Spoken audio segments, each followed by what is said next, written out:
为先天大道。二道与我有什么关系？三求道是求什么？四求道对我有什么好处？五具备什么条件才可以求道？六求道对我的生活有什么影响？七道的宝贵有什么印证？一何谓先天大道？先天大道又简称道。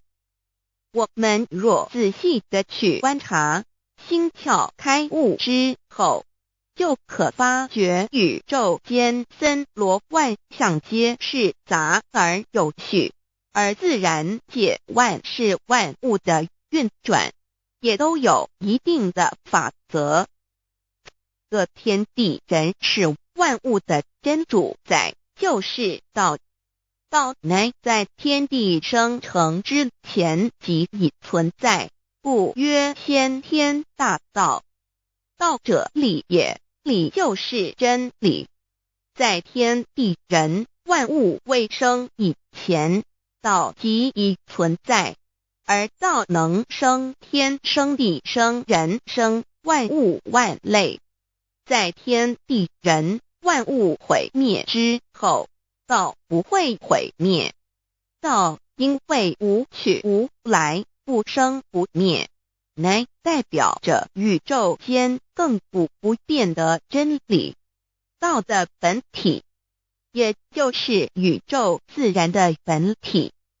在混沌未判之初，宇宙间只是一团灵妙理，无天无地无人，也没有语言和文字，所以我们实无法以任何语言、文字或思虑来形容它。故大道无名，强名曰道。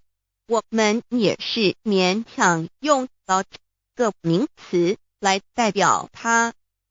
在天地万物生成之后，早就能贯穿于宇宙万事万物之中，使一切的自然现象均能呈现和谐有条不紊的运转。这就是道的妙用。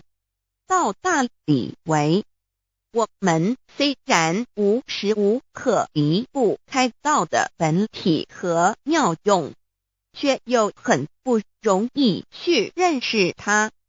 因此在2、3千年前，各教圣人应运出世，